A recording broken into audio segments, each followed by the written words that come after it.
ആഗോള അയ്യപ്പ സംഗമം വാർത്തകളിൽ നിറഞ്ഞു നിൽക്കുകയാണ്. സെപ്റ്റംബർ 20-ന് പമ്പയിലാണ് ഈ ഒരു ആഗോള അയ്യപ്പ സംഗമമൊക്കെ നടത്താൻ തീരുമാനിച്ചിരിക്കുന്നത്. അത് എന്താണ് അതിൻ്റെ ഉദ്ദേശം എന്നൊക്കെയുള്ള ചോദ്യങ്ങൾ നിലനിൽക്കുന്നുണ്ട്. അത് ചോദിച്ചുകൊണ്ടേയിരിക്കുന്നുണ്ട് പലരും. പക്ഷെ അതിന് കൃത്യമായിട്ടുള്ളൊരു ഉത്തരം ഇപ്പോഴും ലഭിച്ചിട്ടില്ല. ഇനി പാർട്ടി സെക്രട്ടറിയുടെ വിശദീകരണത്തിലേക്ക് പോവുകയാണെങ്കിൽ, പാർട്ടി ഇടതുപക്ഷ സർക്കാർ ഇന്നും ഇന്നലെയും നാളെയും ഒക്കെ വിശ്വാസികൾക്കൊപ്പമാണ് എന്ന് തന്നെയാണ് പാർട്ടി സെക്രട്ടറി പറയുന്നത്. അതാരാണ് പറയുന്നത് എന്ന് ഓർക്കണം. സ്ത്രീ പ്രവേശന വിഷയത്തിൽ, ശബരിമലയിലെ സ്ത്രീ പ്രവേശന വിഷയത്തിൽ കൈപൊള്ളിയ ആളുകളാണ് ഈ വിഷയം പറയുന്നത് എന്നുള്ളത് മറ്റൊരു വിരോധാഭാസമായി അവിടെ നിൽക്കുന്നുമുണ്ട്. ഇനി പ്രതിപക്ഷത്തിലേക്ക് വന്നാൽ, അവർ പറയുന്നത് വിശ്വാസത്തെ മുതലെടുക്കാനുള്ള ശ്രമമാണ് സർക്കാരിൻ്റെ ഭാഗത്തു നിന്ന് നടക്കുന്നത് എന്നാണ്. അപ്പോഴും ബഹിഷ്കരിക്കുന്നു എന്ന് പറയുന്നില്ല. പിന്നെ എന്തായിരിക്കും പ്രതിപക്ഷം ഉദ്ദേശിക്കുന്നത് എന്നുള്ള ചോദ്യം അവിടെ നിലനിൽക്കുന്നുണ്ട്. പന്തളം കൊട്ടാര പ്രതിനിധികൾ ഉൾപ്പെടെ ഇതിനെതിരെ രംഗത്ത് വന്നിട്ടുണ്ട്. എന്താണ് ഇനി നടക്കാൻ പോകുന്നത് എന്ന് തന്നെയാണ് പരിശോധിക്കേണ്ടത്. അജിംസ, ഈ അയ്യപ്പൻ എന്നൊരു വിശ്വാസത്തെ മുതലെടുക്കാനുള്ള ഒരു ശ്രമം തന്നെയാണോ ഇവിടെ നടക്കുന്നത്? ഞാൻ ആ വിഷയത്തിലേക്ക് കടക്കുമ്പോൾ ഇതിൽ ഞാൻ ആരെങ്കിലും കുറ്റപ്പെടുത്താൻ ആരെങ്കിലും സൈഡ് പിടിക്കാനൊന്നുമല്ല പോകും. നമ്മൾ മുമ്പ് ഈ വിഷയം ചർച്ച ചെയ്തതാണ്. ശബരിമലയിലെ പ്രശ്നങ്ങളുമായി ബന്ധപ്പെട്ട് രാഷ്ട്രീയ കക്ഷികൾക്ക് പറ്റുന്ന പാളിച്ച എവിടെയാണെന്ന് ചോദിച്ചാൽ, RSSനെ ശരിയാവണ്ണം മനസ്സിലാക്കുന്നില്ല എന്നുള്ളതാണ് ഒന്നാമത്. ഇപ്പോൾ ശബരിമലയിലെ സ്ത്രീ പ്രവേശനവുമായി ബന്ധപ്പെട്ട സുപ്രീം കോടതി വിധി നമ്മൾ പരിശോധിക്കുക. അതിനു മുമ്പുള്ളൊരു കാലം എന്ന് പറഞ്ഞാൽ ശബരിമലയിൽ സ്ത്രീകളെ കയറ്റണം എന്നാവശ്യപ്പെട്ട് ക്യാമ്പയിൻ്റെ കാലമായിരുന്നു. ധാരാളം പരിപാടികൾ, ക്യാമ്പയിനുകൾ നടന്നിരുന്നു. കേസരിയിലും ഓർഗനൈസറിലും ലേഖനങ്ങൾ വന്നിരുന്നു. RSSൻ്റെ ബുദ്ധിജീവികൾ തന്നെ സ്ത്രീകളെ പ്രവേശിപ്പിക്കണം എന്ന് പറഞ്ഞുകൊണ്ട് നെടുതടങ്കൻ ലേഖനങ്ങൾ എഴുതിയിരുന്നു. കേരളത്തിൽ തന്നെ ഇത് സംബന്ധിച്ചൊരു സെമിനാർ ഉദ്ഘാടനം ചെയ്യുന്നത് അന്നത്തെ മുൻ BJP സംസ്ഥാന അധ്യക്ഷനായ K. സുരേന്ദ്രനാണ്. ആ സെമിനാറിൽ പങ്കെടുത്ത മറ്റൊരാളാണ് അവിടെ കയറാൻ ശ്രമിച്ച ഒരു ആക്ടിവിസ്റ്റ് രഹന ഫാത്തിമ. അപ്പോൾ BJP സംസ്ഥാന അധ്യക്ഷൻ K. സുരേന്ദ്രനും RSS ബുദ്ധിജീവികൾക്കും രഹന ഫാത്തിമമാർക്കും എല്ലാവർക്കും ആവശ്യം എന്താണ്? ശബരിമലയിൽ സ്ത്രീകൾക്ക് പ്രവേശനം വേണം, ജെൻഡർ ഇക്വാലിറ്റി വേണമെന്നുള്ള ആവശ്യമാണ്. RSS ജെൻഡർ ഇക്വാലിറ്റിക്ക് വേണ്ടി അങ്ങനെ വാദിക്കും നമ്മൾ മുമ്പ് കണ്ടിട്ടേ ഇല്ല. വേറെ ഏതെങ്കിലും വിഷയത്തിൽ ജെൻഡർ ഇക്വാലിറ്റി വേണമെന്ന് RSSും BJPയും വാദിക്കും നമ്മൾ കണ്ടിട്ടില്ല. പക്ഷേ ഈ വിഷയത്തിൽ അവർക്ക് ആവശ്യമുണ്ട്. അപ്പോൾ നമുക്ക് ഒറ്റ കൊണ്ടത്തിൽ നോക്കിയാൽ BJP ഒരു പുരോഗമനപരമായ, RSS പുരോഗമനപരമായ നിലപാട് ചെയ്യുന്നു, കൊള്ളാം എന്ന് വിശ്വസിച്ച് അതിനെ കൈയടിക്കുകയായിരുന്നോ യഥാർത്ഥത്തിൽ ആളുകൾ ചെയ്തെന്നുള്ള എൻ്റെ പ്രധാനപ്പെട്ട ക്വസ്റ്റ്യൻ. ഒന്ന്, ഈ ശബരിമലയിലെ സ്ത്രീ പ്രവേശനത്തിന് വേണ്ടി സുപ്രീം കോടതിയിൽ വാദിച്ചത് മുഴുവൻ ഈ അഭിഭാഷക പരിഷത്ത് എന്ന് പറയുന്ന ഇവരുടെ ലോയേഴ്സ് സംഘടനയുടെ ആളുകളാണ് ആ കേസ് കൊടുത്തതും അത് വാദിച്ചതുമല്ല. ഇനി ആ വിധി വന്ന് തൊട്ടുടനെ എന്താണ് ഉണ്ടായത്? തൊട്ടുടനെ RSS അതിനെ സർവാത്മന സ്വാഗതം ചെയ്യുന്നു, BJP സ്വാഗതം ചെയ്യുന്നു. പക്ഷേ നമ്മൾ കാണുന്ന മണിക്കൂറുകൾക്കകം അവർ സുവർണാവസരം സൃഷ്ടിക്കുകയും അതിനുവേണ്ടി പ്രൊട്ടസ്റ്റ് നടത്തുകയും ചെയ്യുന്നതാണ് കാണുന്നത്. ആ ഒരു പ്രത്യേക ദശാസന്ധിയിൽ പിണറായി വിജയൻ സർക്കാർ, അദ്ദേഹത്തിന് അത് 2018-19 കാലമാണ്. ഒന്നാം പിണറായി വിജയൻ സർക്കാരിൻ്റെ പീരീഡ് അവസാനിക്കാൻ പോകുന്നു, അടുത്ത ഇലക്ഷൻ വരാൻ പോകുന്നു.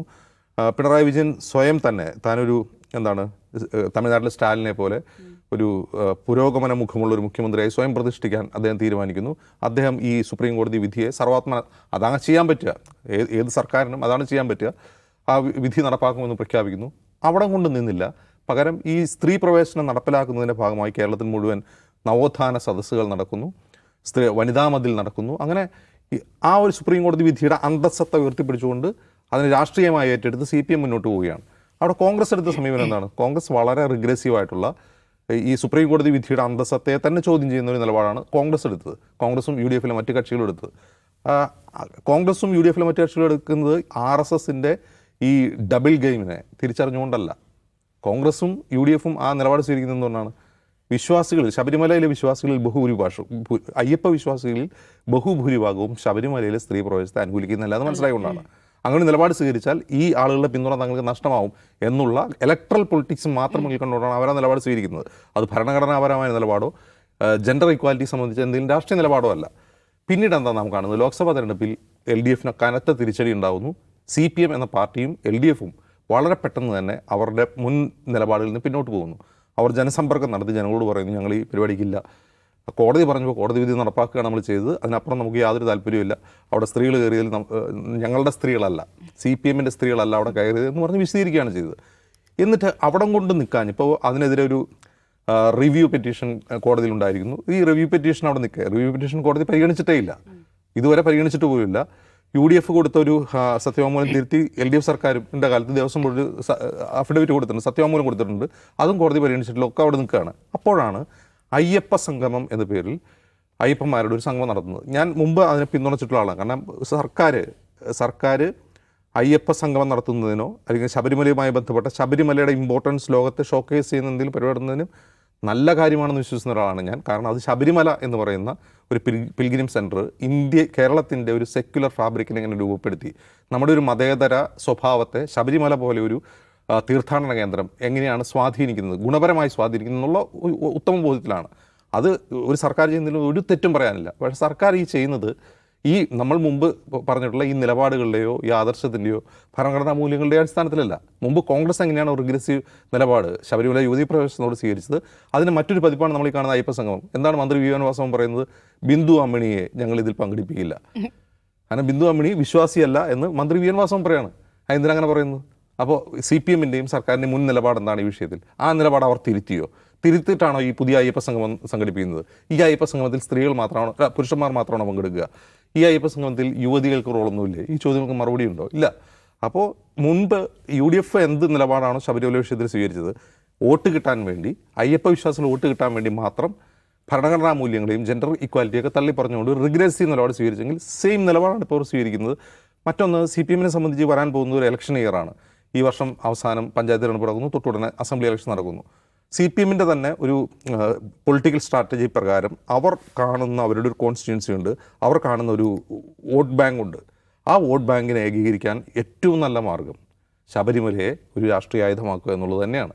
അതാണ് അവരുടെ ലക്ഷ്യം. പക്ഷേ അത് എത്രമാത്രം വിജയിക്കുമെന്ന് നമുക്ക് കാത്തിരുന്ന് കാണാം. സാർ, ഇലക്ഷൻ മുന്നിലെത്തിയപ്പോൾ പഴയ നവോത്ഥാന നിലപാടിൽ നിന്ന് CPM പിന്നോട്ട് പോവുകയാണ്? തീർച്ചയായിട്ടും, അതിനൊരു സംശയമില്ലല്ലോ. അപ്പം ഇതിലിപ്പം അജിംസ് പറഞ്ഞ മാതിരി അയ്യപ്പ സംഗമം നടത്തുക എന്നുള്ളത് എന്തോ ഒരു അപരാധമായിട്ടുള്ള കാര്യമൊന്നുമില്ല. ഇപ്പം തിരുവിതാംകൂർ ദേവസ്വം ബോർഡാണ് ഔദ്യോഗികമായിട്ട് ഇത് സംഘടിപ്പിക്കുന്നത്. ഇനി പക്ഷേ എല്ലാ വർഷവും ഇങ്ങനെ അയ്യപ്പ സംഗമം നടത്തുകയാണെങ്കിൽ അത് നല്ല കാര്യം തന്നെ ഞാൻ പറയുള്ളൂ. പറഞ്ഞ പോലെ ഇപ്പോൾ ശബരിമല എന്ന് പറയുമ്പോൾ അത് കേരളത്തിൻ്റെ ഒരു ഐക്കോണാണ്, കേരളത്തിൻ്റെ അടയാളമായിട്ടുള്ളൊരു തീർത്ഥാടന കേന്ദ്രമാണ്.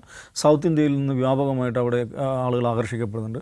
അപ്പോൾ അങ്ങനത്തെ ഒരു പിൽഗ്രിം സെൻറ്റർ, അതിനെ ഷോക്കേസ് ചെയ്യുക, അത് ഒരു ഗ്ലോബൽ ഓഡിയൻസിലേക്ക് അതിനെ എത്തിക്കുക, അത് നല്ല കാര്യം തന്നെയാണ്. അപ്പോൾ അതിന് വേണ്ടിയിട്ടൊരു ഈവൻറ്റ് സംഘടിപ്പിക്കുന്നു, ഫൈൻ, നല്ല കാര്യം. പക്ഷേ ഇത് എന്താണ് ഈ ഗോവിന്ദ മാഷ് ഇന്നലെയും പ്രസംഗിച്ചിട്ടുണ്ട്, രാഷ്ട്രീയ ആവശ്യങ്ങൾക്ക് വേണ്ടി വിശ്വാസത്തെ ഉപയോഗപ്പെടുത്തുന്നതിനൊക്കെ ഇത് തന്നെയാണ്, ഇതൊക്കെയാണ് എല്ലാവരും ചെയ്യുന്നത്.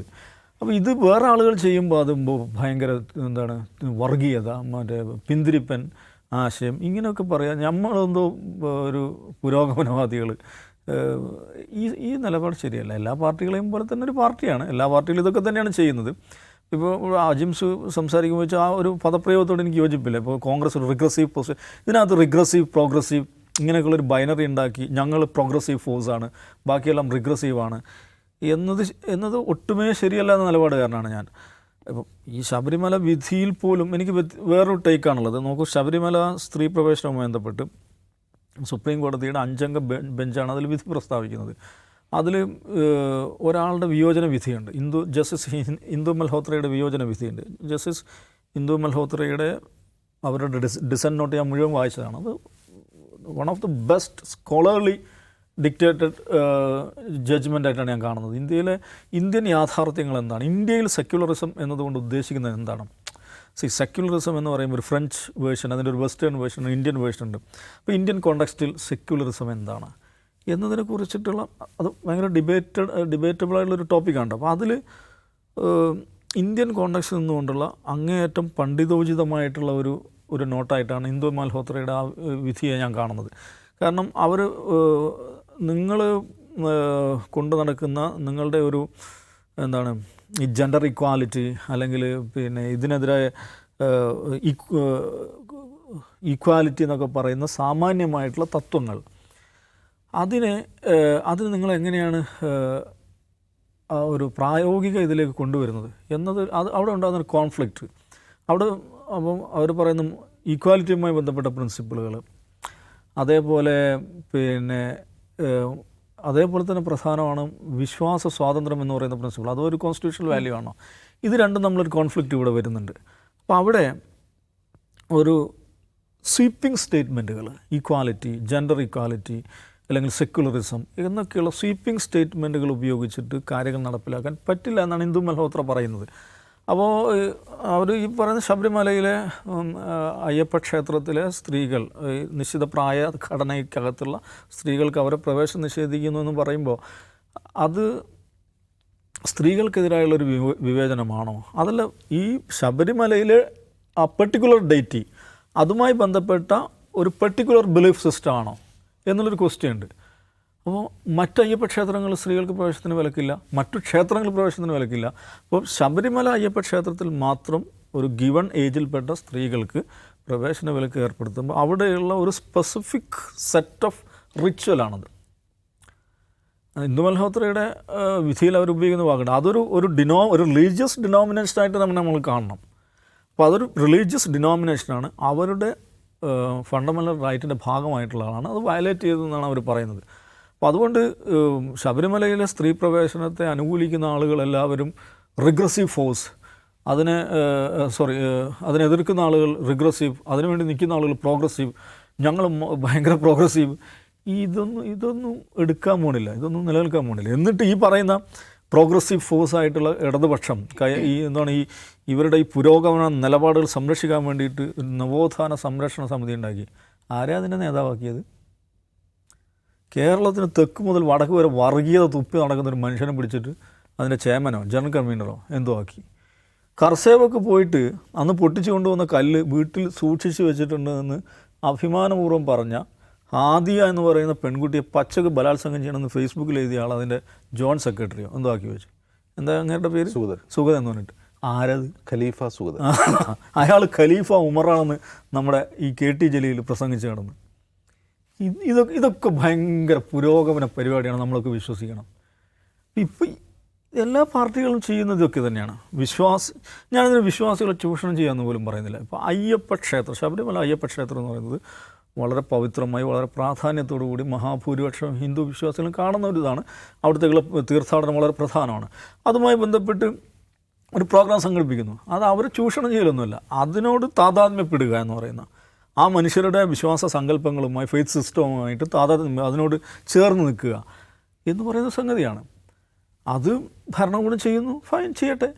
പക്ഷെ അത് ചെയ്യുകയും നമ്മളിത് ഭയങ്കര നവോത്ഥാനമാണ്, പുരോഗമനാണ്, ഞങ്ങളിട്ടാൽ വള്ളി ട്രൗസർ, ഞങ്ങളിട്ടാൽ ബർമുഡ, നിങ്ങളുടെ വള്ളി ട്രൗസർ, ആ പരിപാടി നടക്കില്ല. ഈ വള്ളി ട്രൗസർ ബർമുഡ സിദ്ധാന്താണ് MV ഗോവിന്ദനെ എല്ലാ ദിവസവും പറഞ്ഞുകൊണ്ടിരിക്കും. നാളെയും പുള്ളി ഇതിനെ ന്യായീകരിക്കും.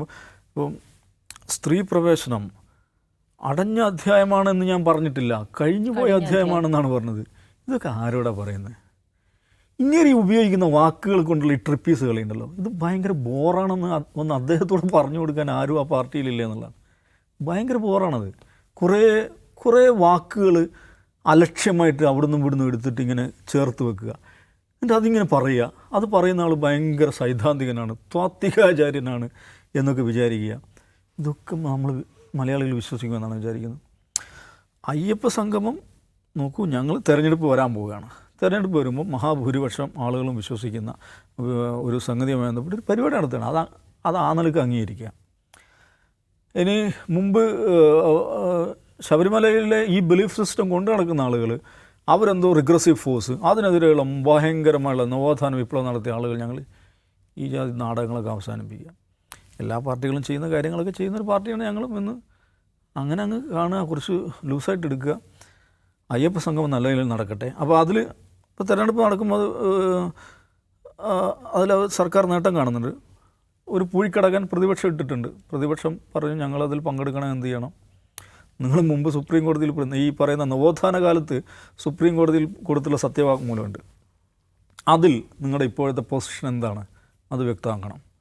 പിന്നെ ഇവരുടെ ആളുകൾക്കെതിരെ എടുത്ത കേസുണ്ട്, അത് പിൻവലിക്കൂ, ഇതിൽ വ്യക്തത വരുത്തൂ എന്നതിന് ശേഷം പറയാം പങ്കെടുക്കണമോ വേണ്ടയോ എന്നുള്ള കാര്യം. അത് വേറൊരു ഒരു ചെക്ക് വെക്കലാണ്, ഒരു പൊളിറ്റിക്കൽ ചെക്ക് പ്രതിപക്ഷം വെച്ചുകൊണ്ടിരിക്കുകയാണ്. ആ രാഷ്ട്രീയം നമ്മളിങ്ങനെ കാണുന്നു. അതിലപ്പുറം ഇപ്പുറമോ വേറെ എന്തെങ്കിലും പുരോഗമനം, റിഗ്രസീവ്, പ്രോഗ്രസീവ്, നവോത്ഥാനം, പിന്തിരിപ്പത്തരം, ഇത്തരം അർത്ഥങ്ങൾ കൊടുക്കുന്നതിൽ ഒരു കാര്യമില്ല. ശരി.